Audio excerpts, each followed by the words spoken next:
let's start by describing the data. We can describe the range as the max minus the min.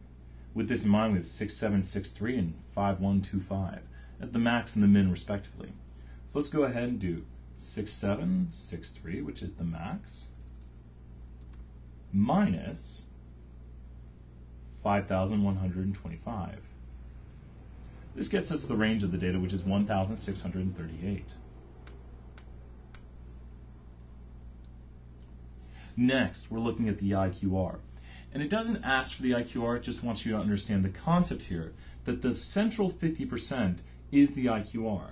The two numbers that control this are 5,552.5 and 6,180.5. Now let's think about this. 50% of the data lies between Q1 and Q3, so 50% of data is between the median and the max. As in between each of these, there's 25%. This is your 5-number summary. What summary statistic would you use to describe these data? Now with this in mind, since the data looks kind of symmetric and unimodal, we would want to say the mean and standard deviation. When data is normal or symmetric and unimodal, we would use the mean and standard deviation. When it is skewed and has outliers and stuff like that, we'd use the median and IQR because they're based on position. So once again, this data is symmetric and unimodal.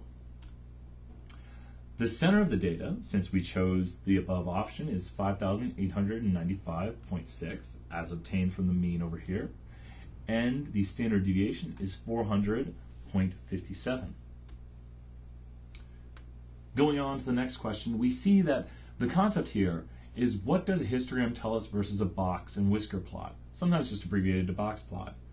The median is not always the direct center of this box because this data set looks to be maybe a little right skew, but a little more pulled out to the left here. But the median shows us the middle 50% of the data, the 50th percentile. And the line could be anywhere inside of this central 50%, the IQR. That's what the box on a box and whisker plot is. It is the IQR. 50% of the data is here, 25% would be above Q3, and 25% would be below Q3. So we have min, Q1, median, Q3, and max. So it looks like the median is, if we trace over, maybe 28. Good enough for me. Now over here, if you use the histogram, you will say, well, it goes from 0 to 70. But remember, these bins of length 10 contain all data from 0 to 9.9999999. We can't really get a good estimate of the range. So we go over here and we see it maybe starts at 1 and goes to 60. So 1 to 60 is a range of about 59. You'll have to use the box and whisker plot to get that answer.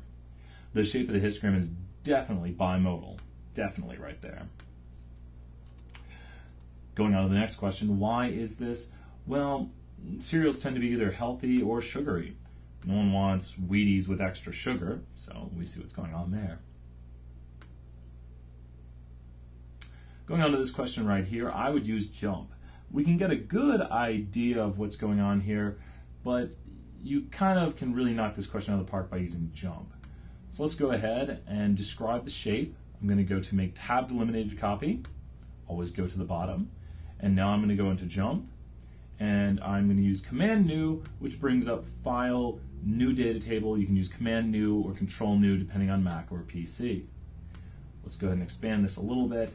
Make sure this time to use edit paste with column names, because there is up here region 1 versus region 2. Now I'm going to analyze distribution. I'm going to click both of these, and now I'm going to hit stack.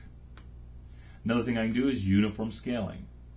With this in mind, we see they both go from 0 to 70 now. This bottom one down here has an outlier, and this one's symmetric, and the legs are a little bit long. So outlier, top one is symmetric, and the bottom one has legs that kind of are a little bit long. They exist to a certain extent. Let's go back here to the assignment. Only B and C have outliers, and C has the longer legs. Legs here are really short on this one. We can zoom in and we can see that. Whereas this one right here has legs about the right length.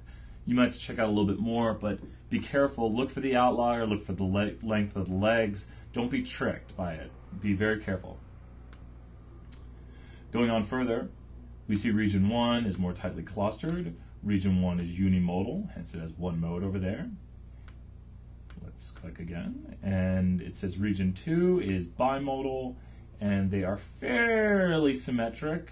I hate this question because interpretation can vary, but we generally say bimodal and fairly symmetric, sure, and region 2 has the outliers. If you'll notice, the stem and leaf plot actually shows you all numbers. They have bin width of 5 over here, because 0, 1, 2, 3, 4 are contained here, and 5, 6, 7, 8, 9 are contained here. Once again, make note of the key. I can't highlight this enough, but this key could vary. It could say 6/4 equals 6.4. So make sure to always read the key and know that right here, 3, 0 means 30. Each one of these on the right is an observation right here, as in one observation right here was 64%, as it tells us right there. So with this, just make sure you understand stem and leaf plots and how data can be organized and viewed. Also understand box plots, 5-number summary and all of that. Understand how to read them and look at them.